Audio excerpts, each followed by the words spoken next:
You don't belong here. I just moved in. I know exactly who lives in this neighborhood and who doesn't. Okay. I have relationships with the HOA, with the police department, people who take my calls seriously. I appreciate the warning. I appreciate the warning. All right. You won't last a month. Lorraine Mercer had spent nearly 9 years deciding who belonged in Brierwood Estates, and she had made that decision about Damian Row before he finished unloading his first box. She saw plain clothes, an ordinary car, a man doing his own moving, and she built a verdict around what she thought that meant. What she didn't know was that Damian had spent 26 years inside the very system she was now threatening to use against him. What happens when you pick the wrong man, and he decides to let you prove exactly who you are? If stories like this one stay with you, the kind where patience turns out to be more powerful than noise, consider subscribing. There's more where this came from, and it's always free. The day Damian and Laurel Row moved into their home on Whitfield Court, the neighborhood of Brierwood Estates looked exactly the way it always had: clean sidewalks, trimmed hedges, and a particular kind of quiet that comes not from peace but from long-established habit. The houses were older here, well-maintained in the way that signals pride of ownership rather than recent renovation. Mature oak trees lined both sides of the street, and every mailbox was the same brushed silver model, because the HOA had decided some years ago that variety was a form of disorder. Damian carried boxes the same way he did everything else, methodically, without wasted motion. He wore a plain gray t-shirt and dark work pants, the kind of clothes chosen for function rather than appearance. Laurel walked alongside him, directing the placement of furniture with the practiced eye of someone who understood space for a living. She was an interior designer with a growing client list, and this house, with its high ceilings and natural light, had been the main reason they'd chosen Brierwood over 3 other neighborhoods they'd toured that spring. Across the street, Walter Pierce stood on his front porch with a coffee mug in both hands, watching the way older residents of quiet streets often do, not unfriendly, but not warm either, simply observing.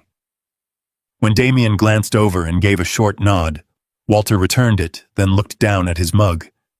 He did not walk across the street to introduce himself. He did not wave Laurel over. He just stood there, watching the way a man does when he has learned that the safest position in a neighborhood dispute is the one farthest from it. Several miles away at the Cedarfield Police Department, Officer Adrien Bell was at his desk, running through the morning's dispatch logs with the same careful attention he gave everything. He was younger than most of the senior officers, but he had a habit that set him apart. He read the full report, not just the summary. He cross-referenced names and addresses without being asked. His colleagues found it slightly excessive. Adrien considered it basic competence. That morning, the logs contained nothing unusual. That would change within the week. Back on Whitfield Court, Lorraine Mercer had already been watching for more than an hour. She stood slightly back from her front window, close enough to see clearly, far enough that no one could accuse her of staring. She had lived next door to that particular house for 11 years, had watched 2 families come and go, and had considered it her informal responsibility to maintain a certain standard of continuity on the block. She was the president of the Brierwood Estates Homeowners Association, had held the position for nearly 9 years, and she had spent that time building a clear picture of what the neighborhood was supposed to look like. The Rows did not fit that picture. She would have pointed to the moving truck, the ordinary sedan in the driveway, the way Damian carried his own boxes without any hired help. She would have dressed those observations in the language of community standards and property values. But the conclusion had come first, and the evidence had followed, the way it usually does when a verdict is made before the trial begins. She picked up her phone before the truck was even fully unloaded. The patrol car that arrived on Whitfield Court was driven by Adrien Bell, who happened to be closest to the area when the call came through: a report of suspicious individuals moving items into a residence without clear ownership.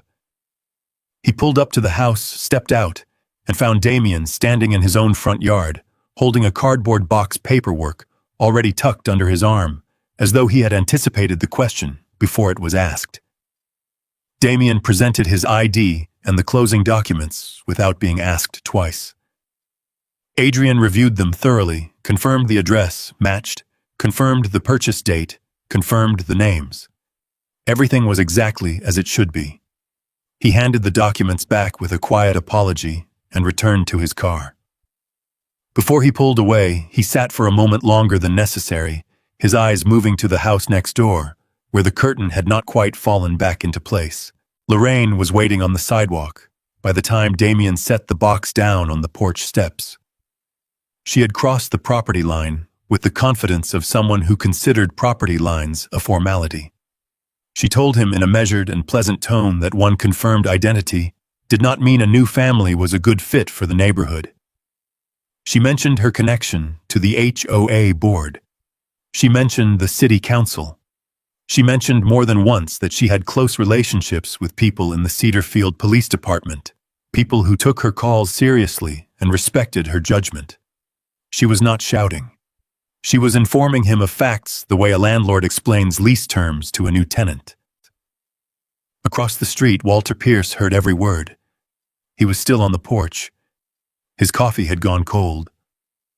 He watched Lorraine turn and walk back toward her front door. Watched Damian pick the box back up and carry it inside without saying a word in return. And then Walter turned and went inside too, pulling his screen door shut behind him, with a soft click that no one on the street would have noticed. What Lorraine took from Damian's silence was compliance, or perhaps fear. She had seen that reaction before: the tight jaw, the deliberate calm, the refusal to engage, and she had learned to read it as weakness. In her experience, the people who didn't fight back were the ones who eventually left. She went inside and made herself a cup of tea, and by evening she had already begun composing the next call in her mind. The calls came with a regularity that in any other context might have been almost administrative. Damian's car parked in his own driveway was reported as a suspicious vehicle. Laurel's afternoon music, soft instrumental tracks she played while reviewing client mood boards, was reported as a noise disturbance. A delivery driver who spent 4 minutes outside the house was reported as an unidentified individual loitering near a residential property. Adrien Bell responded to 2 of these. Each time he found nothing. Each time he wrote exactly what he found in his report. And each time he noted the address of the caller without comment, the way a careful person keeps records they aren't sure they'll need yet. The call that cost Laurel the most came on a Thursday afternoon in late September. She had a client meeting scheduled at the house, a retired couple looking to redesign their living and dining rooms. Good potential work, the kind of referral that leads to 3 more. They had been there for less than 20 minutes when a patrol car appeared at the curb. The officer who knocked was polite but thorough, asking about the nature of the gathering, whether any commercial services were being provided from the residents, whether the homeowner was aware of HOA regulations regarding in-home business operations. Laurel answered everything calmly. The officer left without incident, but the couple left too shortly after with the particular discomfort of people who had not expected their afternoon to include a police visit. They did not reschedule. The project went to someone else. That evening, Damian came home to find Laurel at the kitchen table with her laptop closed and her sample binders stacked to the side untouched. She told him what had happened in a level voice that cost her something to maintain. She had been professional. She had answered every question. She had held everything together right up until the moment the client's car turned the corner and disappeared. Damian listened without interrupting. When she finished, he asked her one question: whether she wanted to go next door right now. She said yes. He told her they were not going to do that. She looked at him. He pulled out the chair beside her and sat down, and he explained it not as a husband trying to manage her anger, but as someone who had spent 26 years watching situations like this develop and knowing exactly where they went wrong. What Lorraine was doing had a shape to it. Each call was designed to provoke a reaction, raised voices, a complaint filed against them. Something Lorraine could point to as evidence that the family she had decided didn't belong in Brierwood Estates was in fact a problem. The moment Damian or Laurel walked across that lawn and confronted her, they became the story. They became the disruptive neighbors. They gave her exactly what she needed. And Lorraine, Damian suspected, understood this very well. He told Laurel he was going to let it keep going. Not because he was afraid of Lorraine, and not because he intended to absorb the damage indefinitely, but because every call she made was a record. Every report was a document. Every officer who showed up and found nothing was a witness to the pattern, whether they recognized it yet or not. If Lorraine was doing what Damian believed she was doing, she was building a case against herself one phone call at a time, and the most important thing they could do was make sure no one interfered with that process, including themselves. He was not going to tell her who he was. He was not going to use his position to pressure her or the department. He was going to wait because patience was the one thing Lorraine had not accounted for. Laurel looked at the closed laptop for a long moment. Then she opened it and went back to work. What neither of them knew that night was that Adrien Bell had already started asking the question Lorraine had been counting on no one asking. It wasn't a formal inquiry, not yet. It was a habit, the same one that made him read the full report instead of the summary. He had pulled the call history for the Row's address. 8 calls in less than 3 weeks, all from the same number, all citing vague concerns that resolved to nothing upon arrival. It was the kind of data point that most people in the department had learned to overlook because the woman attached to that number had been calling in concerns from Brierwood Estates for years, and nobody wanted the headache of questioning someone with that many connections. Adrien wrote a note in his personal log, just the date, the hour, and the call count. He didn't file it anywhere. Not yet. But he did not throw the note away. The calls did not stop.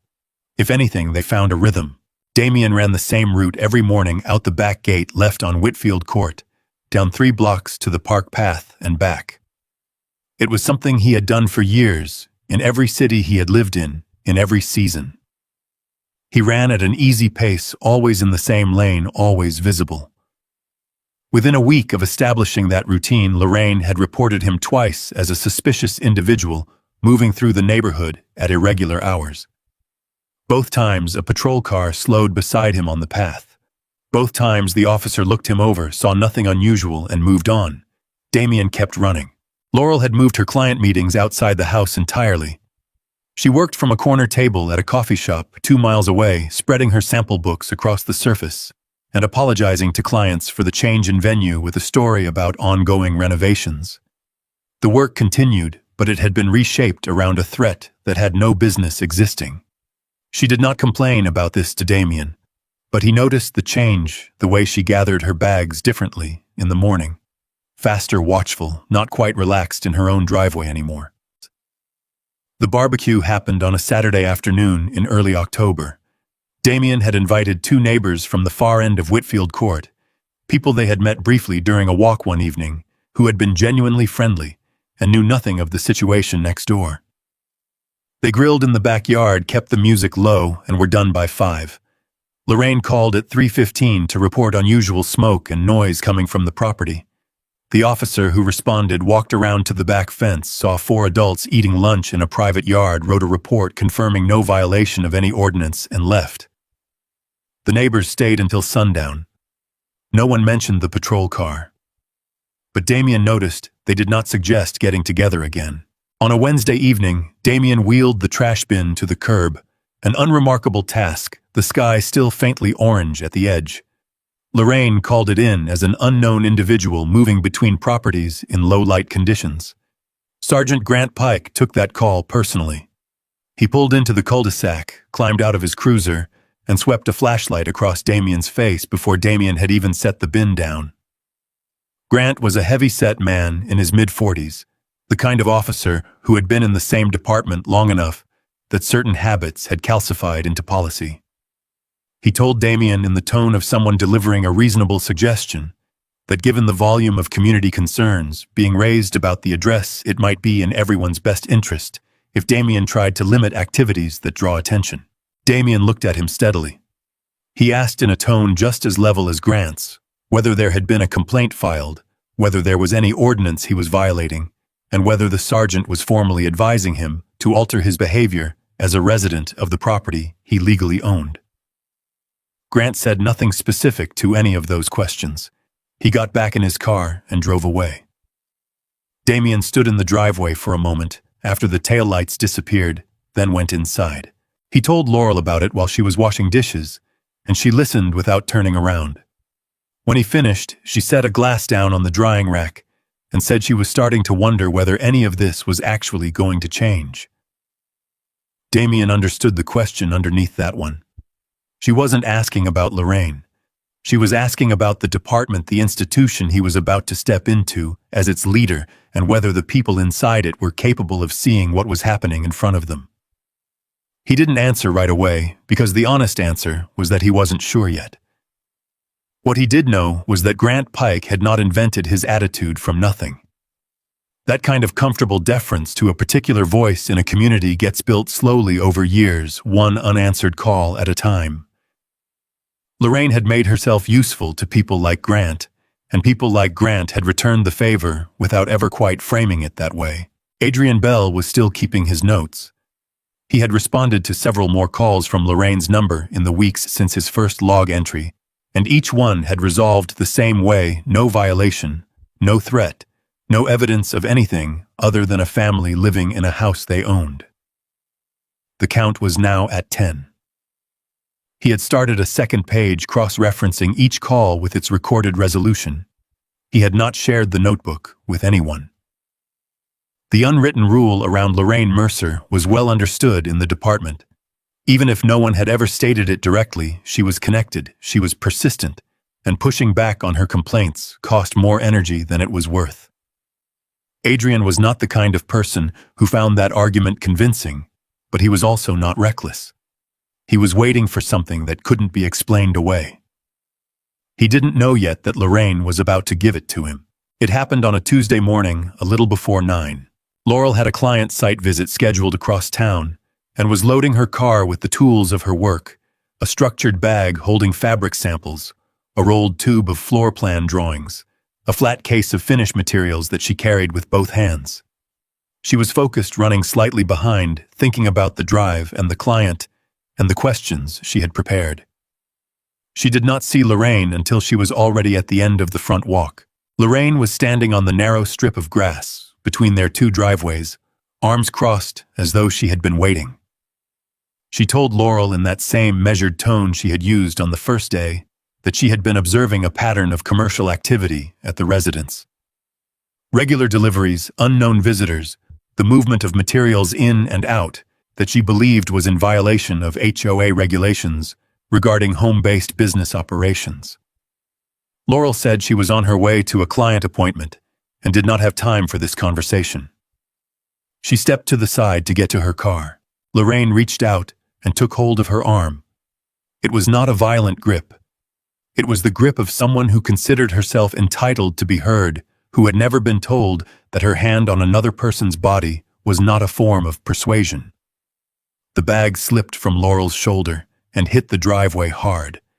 The sample case skidded sideways.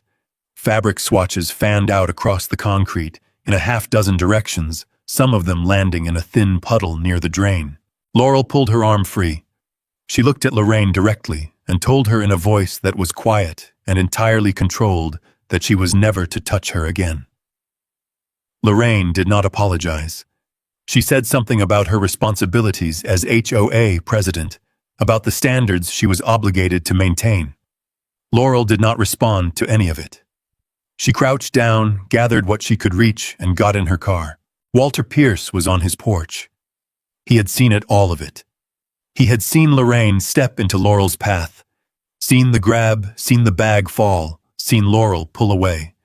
He stood with his coffee going cold in his hands, watching until Laurel's car backed out, and drove off, watching until Lorraine walked back inside and closed her door. Then he went inside too, the screen door tapping shut behind him, and the street was quiet again, as though nothing had happened.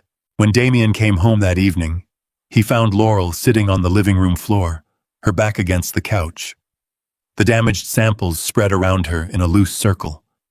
Some of the fabric had a gray smear across the corner that wouldn't come out. One of the mounted finish boards had a cracked edge. She had been trying to sort through what was salvageable, and she had stopped partway through. She looked up at him and said in a voice stripped of everything, except the fact itself, that Lorraine had grabbed her arm in the driveway. Damian sat down on the floor beside her. He picked up one of the fabric swatches near his knee, a muted blue-gray wool, the kind used for formal sitting rooms, and held it. Then he said without looking up that he would handle it the right way. She looked at him, and something in the steadiness of his voice made her believe him in a way she hadn't quite managed to believe him before. Adrien Bell filed his report that same evening. He had received the incident report from the officer who had followed up with Laurel, a report that noted the physical contact, the dropped materials, the lack of any HOA authority to detain or restrain a resident. Adrien read it twice and then opened his own formal incident report. He documented the full count of calls, now at 11, the timeline, the consistent pattern of a single caller, reporting a single address with 0 substantiated outcomes, and the escalation to physical contact. He formally requested supervisory review and submitted it before he could talk himself out of it. He knew what it meant to put Lorraine Mercer's name at the top of a formal complaint in this department. He filed it anyway. By that point, Lorraine had already moved on to what she considered her most decisive step. She sat at her kitchen table that same night with a sheet of HOA letterhead and composed a formal complaint addressed to 3 separate offices: the City Council, the Mayor's office, and the incoming Chief of Police at the Cedarfield Police Department. The letter was thorough. It described the Row family as disruptive residents whose presence had created ongoing concerns for the community, unsanctioned business activity, excessive foot traffic noise, smoke from outdoor cooking individuals on the property at irregular hours. She listed every incident she had reported, treating each one as established fact. She requested that the incoming chief personally review the situation and take appropriate action to restore order to the neighborhood. She signed it in full: Lorraine Mercer, President, Brierwood Estates Homeowners Association. She folded the letter into an envelope, sealed it, and set it on the table to be mailed in the morning. She had no way of knowing she had just sent a formal complaint about herself directly to the man it was meant to harm. The morning of the 12th call was cold and clear, the kind of November morning where the light arrives sharp and low and makes everything on the street look more defined than usual. Damian was up before 6. He had a leadership meeting at the department that afternoon. His first formal session with senior staff since the appointment had been finalized, and he had spent the previous evening pulling together the materials he needed. Internal assessment reports, budget documents, incident review files, and personnel data that had been forwarded to him in advance. He stacked it all into 4 uniform boxes the night before and carried them out to the car one at a time in the early quiet of the morning. He had made 2 trips when he heard Lorraine's front door open. She was standing in her doorway, in a housecoat, watching him load the boxes into the back seat of his car. He did not look over. He went back inside for the 3rd box, came back out, and by the time he set it in place, she had already gone back inside. He thought nothing of it. He went in for the 4th box. He was closing the rear door when he heard the cruiser. Grant Pike pulled in at an angle that blocked the driveway, not an accident, not a precaution, but a deliberate positioning that Damian recognized immediately as a containment technique. Grant stepped out without hurry, one hand already resting near his belt, and told Damian to step away from the vehicle and keep his hands where they could be seen. Damian stepped back from the car. He kept his hands at his sides, visible still. Grant told him there had been a report of suspicious materials being loaded into a vehicle at this address, possible removal of stolen property. Damian said evenly that the boxes contained work documents, internal files he was transporting to an office meeting. Grant said he was going to need to verify that. Damian said he understood, and he stood quietly while Grant walked to the rear door and opened it without asking permission. Grant looked at the boxes. He pulled the top off the nearest one and looked inside at the stacked files and folders. Then he said he was going to need to open all of them. Damian opened them. Grant looked through each one with the thoroughness of a man who was certain he would find something, and the particular frustration of a man who kept not finding it. When he reached the 3rd box, he put his hand on the side of the lid and pushed it off the car seat. The box tilted, dropped, and hit the concrete driveway with a flat crack. A rubber-banded stack of files slid out and splayed open. Documents spread across the cold driveway, in a fan, some of them drifting into the frost, still sitting along the edge of the curb. Grant looked at the papers on the ground. Then he looked at Damian. He said that if Damian was going to have a problem with a lawful inspection, he could call for additional units. Damian looked at the documents lying on the concrete driveway of his own home in front of a car that had been positioned to prevent him from leaving, because a woman next door had picked up the phone and described cardboard boxes as suspicious materials. He thought about the 11 calls before this one.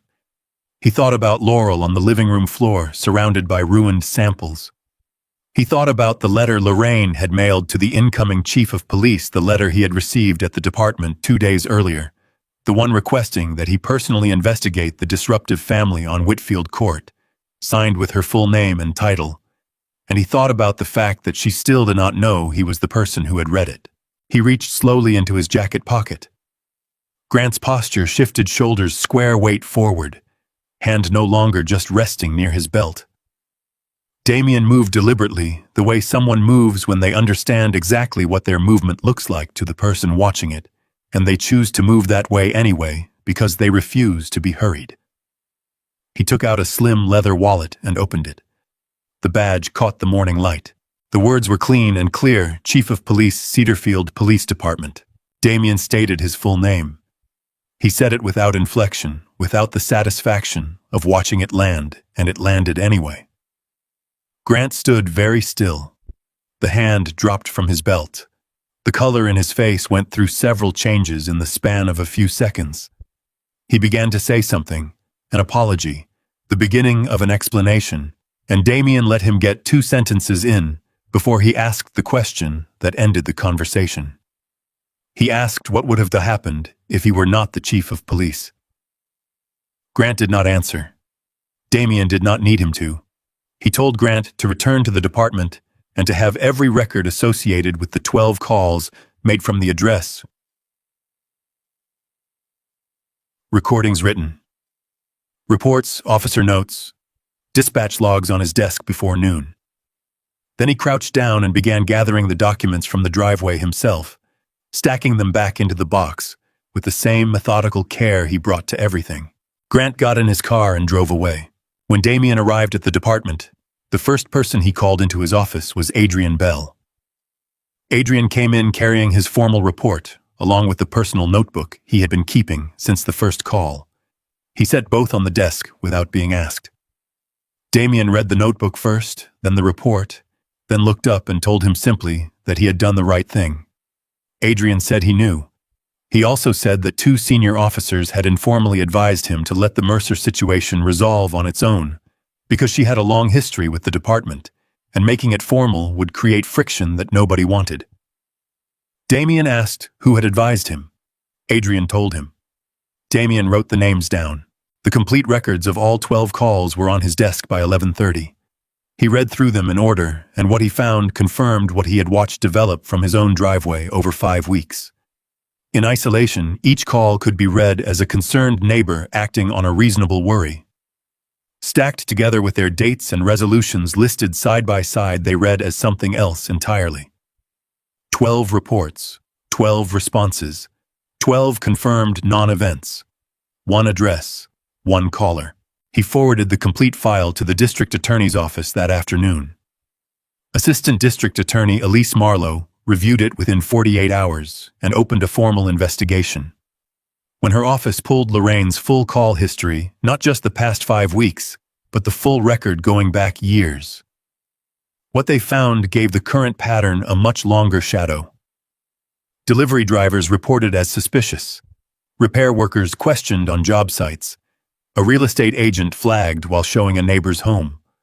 Families who had moved into the neighborhood and within months had moved back out. The calls followed the same logic each time someone Lorraine had decided did not fit reported to a system that had never been asked to look at whether the calls themselves were the problem. The HOA records told a parallel story. Residents Lorraine liked received informal warnings before any official action was taken. Residents she didn't like received written notices and fines for the same categories of violation.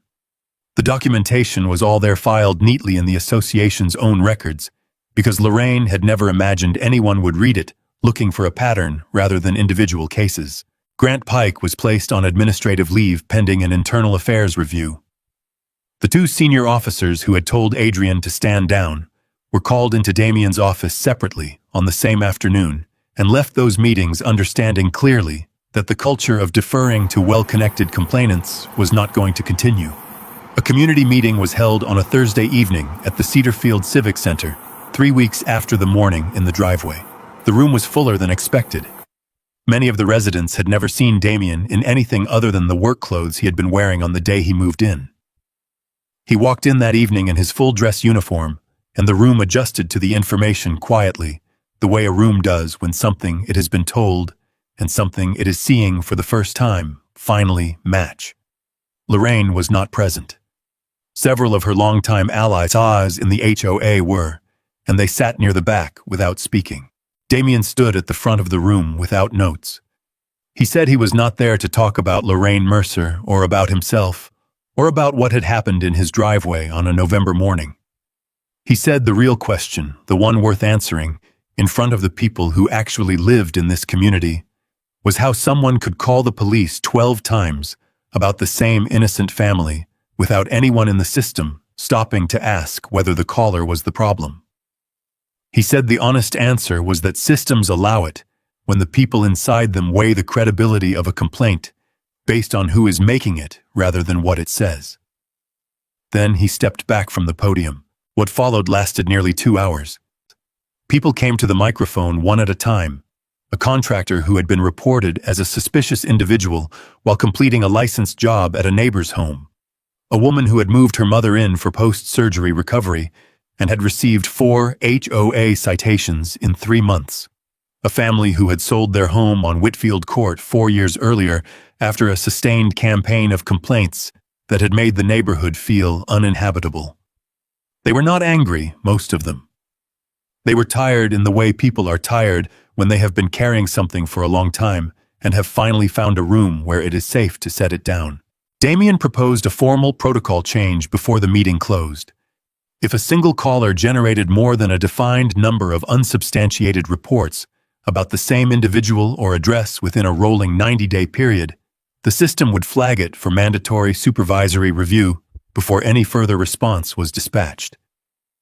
It was not a complicated change. It required only that someone had decided the pattern mattered as much as the individual call.